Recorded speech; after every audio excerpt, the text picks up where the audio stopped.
Hello and welcome to the Small Business Briefing. I'm Brian Calley, CEO of the Small Business Association of Michigan. Good afternoon. Thanks for tuning in today. I'm Sarah Miller, Vice President of Operations at SBAM. I want to start off by welcoming one of our new elite members. They are Mobile Health Resources. Thanks for joining.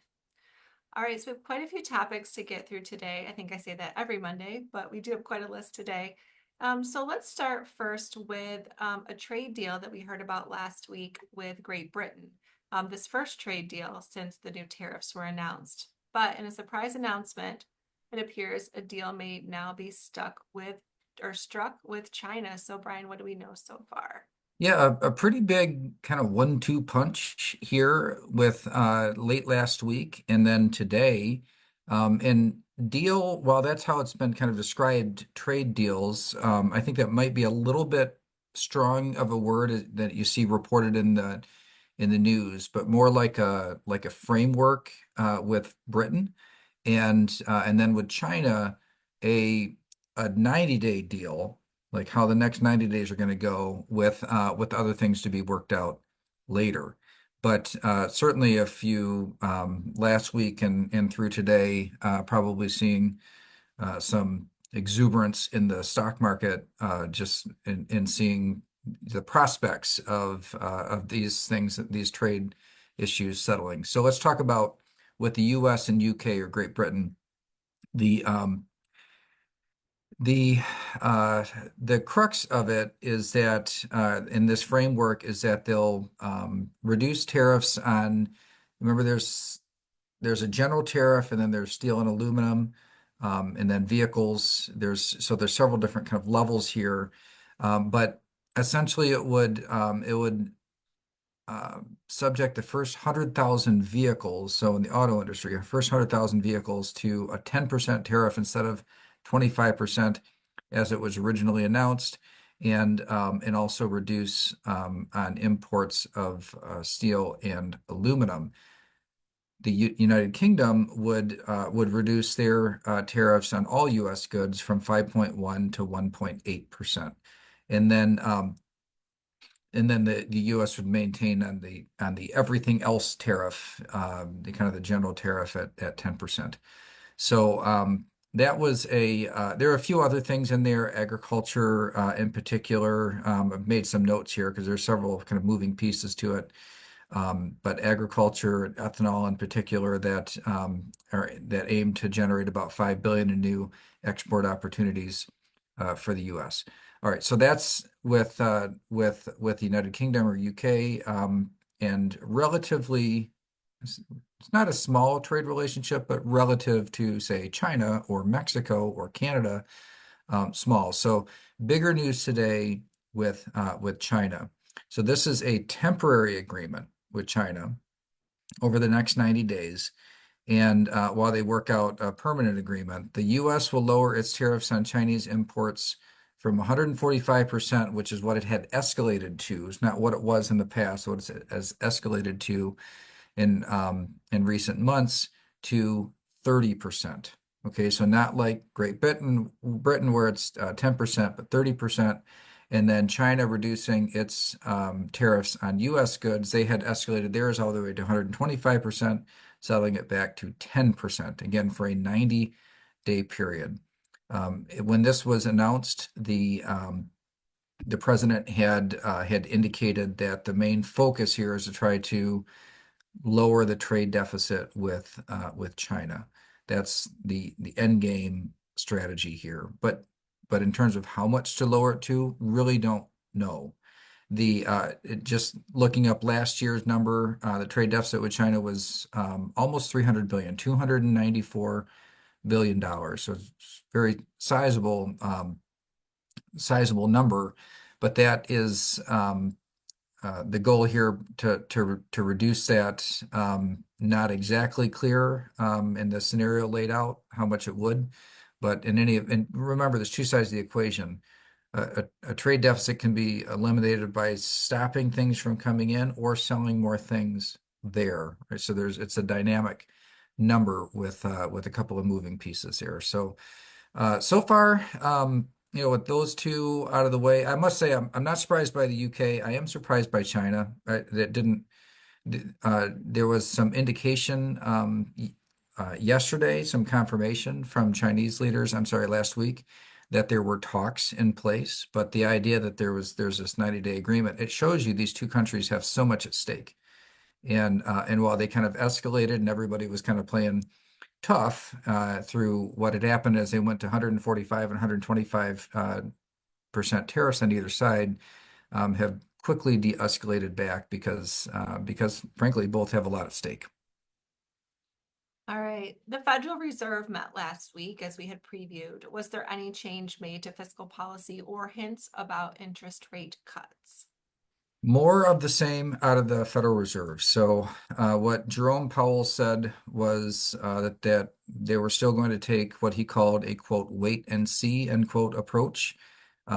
So the things that were noted definitely talked about tariffs and not understanding whether or not tariffs and shortages related to tariffs might either raise prices, in other words, touch off inflation, um, or perhaps slow down the economy. So this being kind of an open question, and inflation lately being slightly elevated over the target rates were such, I think that's the least risky thing for them, that in their judgment, the least risky thing to do is to just leave it alone. Now, looking over the horizon, though, I do think that if the questions on tariffs settle, and um, this question about whether or not there will be shortages or increase, interruptions in supply chains and maybe some cost increase pressure because of that, the if there are more of these trade deals and things really settle down in that area, looking at everything else, it does seem like maybe uh, if absent these, I hate to totally speculate on this, but I think absent the unsettled tariff issues, that they probably would have at least lowered the interest rates a little bit by now. So I do think that it probably won't take too much looking at all the rest of the information out there, because the risks on the employment side look a lot higher than the risks on the inflation side at the moment. Let's talk about a proposed or a tax proposal in Congress that's dubbed as the Big Beautiful Bill. What do we know about this? Yeah, this question. There's a few things. The main part is, do you extend the tax cuts that were passed in the first Trump administration? So each of the tax brackets were reduced during that time period. Do those get extended is a big open question. And then there's a few other changes. Exempting tips was one of the things that has been on the table, and also some retirement income or Social Security income in particular. There's been some talk about some exemptions or reduction of taxes on that type of income as well. So there is news that it's getting close, that there'll be a bill, a specific proposal soon. The part that was a little bit, and so extending the tax cuts from back in 2017, um, that's not that would have went into the rates that would have went into effect in 18. That's not a surprise. That's been talked about for a while. But what was a surprise, at least to me, over the weekend, was the president suggesting that maybe and actually this wasn't a public announcement, but reports that the administration was suggesting leaving the top tax rate at letting that expire. In other words, the rate would go back up to what it was pre-2017 for those that are making over $2.5 million or 5 million for joint filers. And this idea of it's a couple of things here that I find pretty interesting about this. First is it makes the system more graduated. It essentially adds another tier in. The way that it works right now is that if you make $609,000 as a single filer or 731,000 as joint filers, then you're in the top tax bracket. Right now, that's 37%. And so what is apparently being proposed is for all those that make under that amount, and then going all the way up to 2.5 million or 5 million for joint filers, that that it would stay at 37%. But if your income is more, then it would go back up to the original rate, which is 39.6%. So the idea of adding in another tier is a bit of a surprise. And not exactly clear whether or not congressional leadership will introduce a bill with that feature or not. The other thing I found pretty interesting about this new development, this difference between joint filers and single filers, it's such that it creates what is commonly referred to as the marriage penalty. So if you, right now, the way it stands, that just as an example, all the brackets work this way, but just because I looked it up for the top tax bracket at question right now, 609,000 for a single filer, and then or it can go up to 731,000. So as you can see, it's not double. So if you have two people that are single, they could make it, $1.2 million and stay under the rate.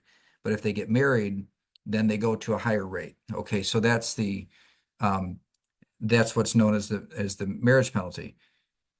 This proposal to say 2.5 million or 5 million in joint filers, that actually eliminates the marriage penalty. So it's just this tax bracket would be totally different in the way that it works. So yes, it would be higher, but at the same time, it would eliminate the marriage penalty. So just kind of a little aside on a proposal that is out there. I expect maybe as early as this week, something more substantive will drop, and there will be a bill, I believe, that passes this year on. Well, they have to. I mean, if they don't pass anything, everything reverts back to 2027 rates, and there's too many promises been made to extend these tax cuts for me to believe that's really a possibility. So I think that will um, be out here pretty soon, but maybe with a top tier tax rate, an additional top tier tax rate that we've not seen before. All right, let's stick with stories from the federal government. Can you tell us more about the Brandon Road project? Governor Whitmer hailed this on Friday in conjunction with the White House release. This is so interesting. The continuance of the Whitmer-Trump like joint announcements and things. So we saw the Selfridge fighter jet announcement previously, and I think I said in a previous briefing that look for an Asian carp announcement next. There's been just a lot of chatter about it, enough to where it seemed like something was perhaps imminent, and that's what this is. So there is a long-standing need, and those of us in Michigan, any of us that have been involved in public policy in Michigan for a long time, have long since wanted a barrier. It's partly electronic barrier, but there's other aspects to it between the Mississippi River Basin, where Asian carp have already infiltrated, and the Great Lakes Basin. These two things are very, very close together. And so there's a river, the Chicagoland River, that goes out of Lake Michigan into the Mississippi Basin. And or I'm sorry, right now it goes let's see, it goes it goes out. It used to go, they reversed it. They literally make it run the opposite that it was. The Army Corps of Engineers did this a very long time ago. And but there's a risk of Asian carp getting through from one basin into the Great Lakes. And it's not really known whether or not Asian carps are in the Great Lakes today. There's some genetic evidence that maybe they already are, but in any event, in Illinois, because it's like a shipping channel to make that more complicated, they've long resisted the idea of barriers to make it difficult or maybe impossible for those fish to swim through and mix in with the Great Lakes. It's widely believed, that type of fish, should it get a foothold in the Great Lakes Basin, will wreak havoc on the environment. They just eat so much that there's not left for other indigenous fish. Take over everywhere they go. So in any event, the Trump administration had announced that they're moving forward, and I still think that the state of Illinois needs to cooperate more for it to really happen. But it was a big enough advancement between the White House and the governor in Michigan to essentially they didn't announce it jointly, but they both announced it at the same time, kind of heralding it. So it is a big deal. This Brandon Road project, by the way, I think let me see if I wrote down how big it is. It seems like it's more than $1 billion project. So this is it's a massive infrastructure project. It's been over 20 years now that Michigan has tried to get this work done, and Michigan is funding half of the non-federal cost share of the program, which is 10%. That allocation has been made for many, many years in Michigan. That we'd put up the local match in order to get this done, even though the physical project is not in Michigan. It's actually in Illinois. So pretty big deal, and yet another kind of building block in this kind of unlikely cooperative relationship between Whitmer and Trump. And now, what would be next? I don't know. I thought it was pretty clear that this project and the Great Lakes work would be next, but there's not enough chatter on any particular thing for me to see what the next step might be, if anything. I can tell you one thing, every day we get closer to the next election, the harder it is for people to work in a bipartisan type of a fashion. All right, let's move on and talk about unemployment claims. They have seemed to have kind of taken a jump recently. Do you think this is a trend or an aberration? Yeah, I think that is the $1 million question. It definitely was a surprise. And it's not the absolute level that they jumped to. It's the fact that within a very, very short period of time, the, they went from about 5,000 to 5,500 a week to jumped up to 12,287 last week. It's about a 130% increase. And now, as an absolute number, 12,000 in a particular week, that doesn't, if you look back at times when, Michigan was in really bad shape, the idea of, numbers that were multiples higher than that was not unheard of. So even at like, 80,000 claims in a week or something like that. If you look at the depths of the Great Recession, certainly during COVID, that shutdown period in COVID, they skyrocketed. But so it's not that 12,000 on its face is like, the bottom's falling out type of concern, but it is a big jump in a short period of time. Normally you see these claims kind of creep up. And it's not really clear whether or not this is something that is kind of an aberration because of several, maybe it's um, some government workers or federal workers in Michigan, or people somehow kind of tied to all these changes that are happening, or maybe tied to entities that have foreign trade. But in which case, maybe it is kind of a one-time bump and it's not going to continue on a trend like that. I would say if I were a betting person, maybe I might bet that way. But not clear. There's not enough data yet to know for sure, but certainly something for us to keep an eye on. SBAM's been pretty active in criminal justice reform over the years as a way to reduce the cost of government and to expand the workforce. So, Brian, recent reports suggest that more progress has been made here. What can you tell us? Yeah, this is one of the areas where I think Michigan could be pointed to as a leader, but also what happens when you have consistent plans that are executed um, persistently over multiple administrations. So if you were to go back to the Granholm administration, it's when a lot of this work started, and it was continued throughout the Snyder administration, and then continued through the Whitmer administration, just kind of incrementally moving forward. Michigan used to have the highest population, among the highest prison population in the country. Um, from 2007 through 2024, there's been a 36% decline in Michigan's overall prison population, which is pretty massive. The arrests in the state fell also, well, yeah, 320,000 to 174,000 in those same years. Actually, through 2023, the arrest data is a little bit older, but so these are really big drops. Now, our economy is a lot stronger than it was back in 2007. So a bad economy and higher crime, those do often correlate. So there's probably several things at play here, but Michigan's parole population also decreased by 60% since its peak in 2009. And so parole, and then those that are on probation decreased by about 46%.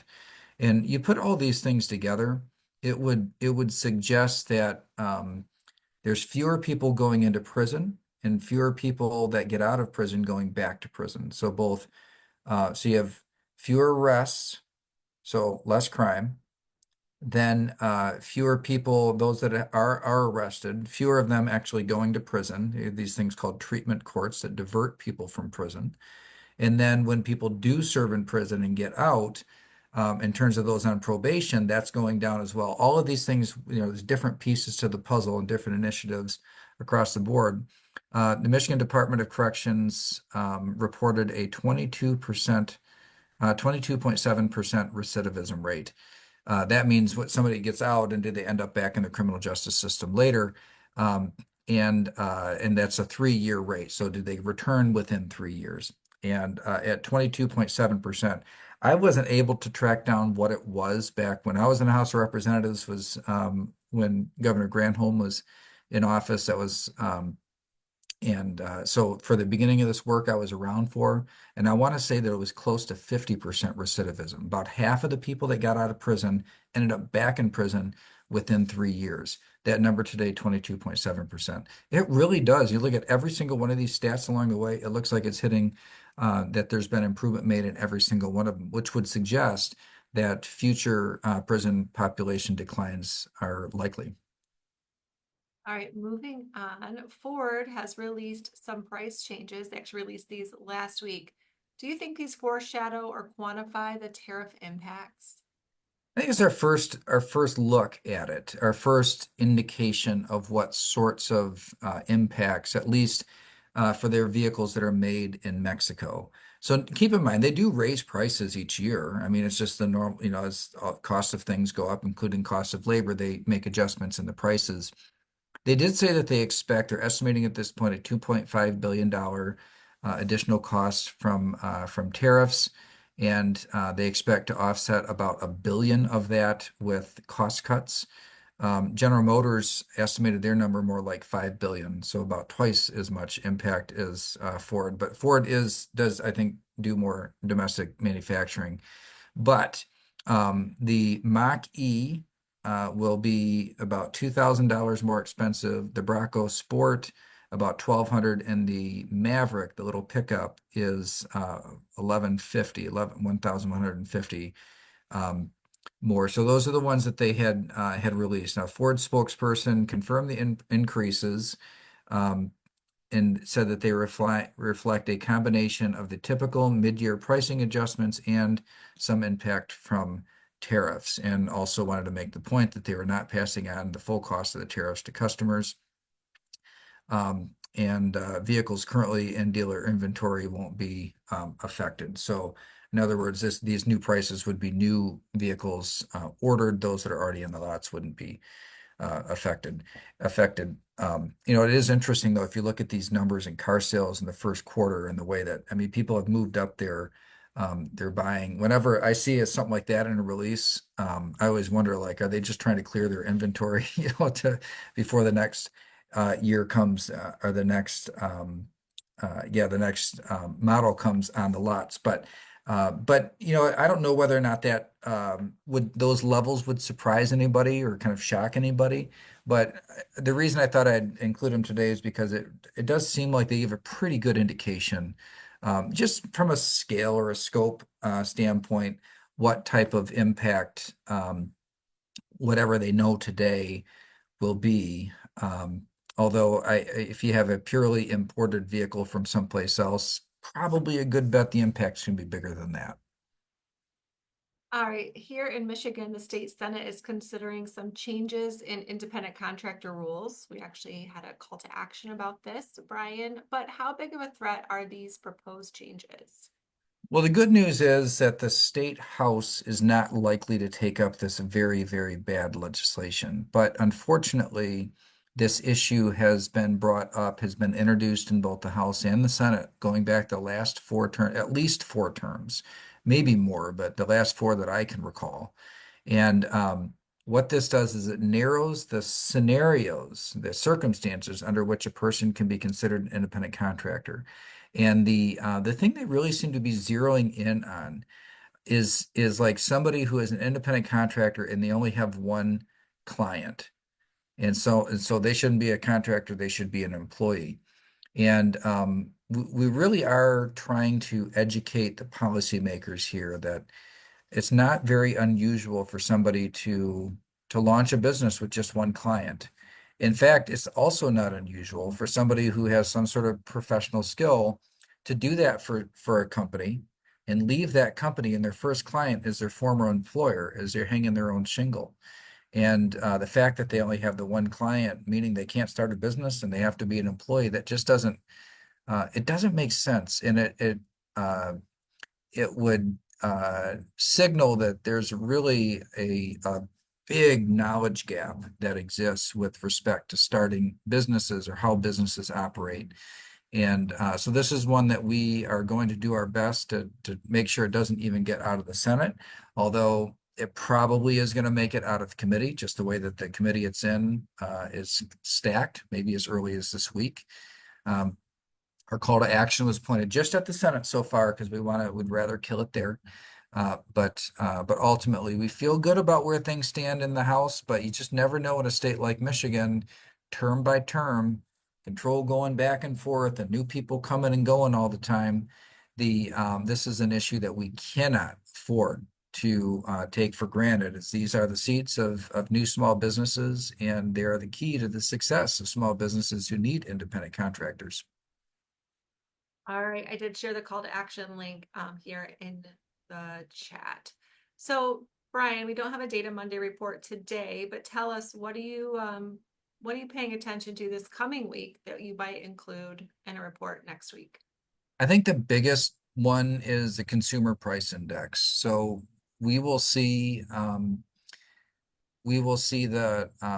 inflation numbers, which would include April. And April is enough of the changes here to where if we were going to see some sort of big disruption, you would see some of that probably starting in this data. So it is kind of a lot of people anxiously awaiting it.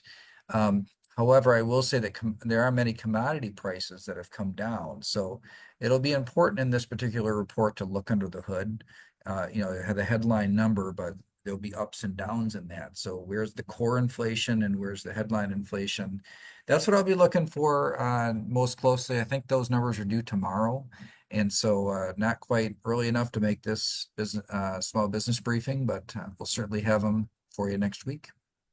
All right, thanks everybody for tuning in today. We'll see you back here next Monday at 3 o'clock. See you next week.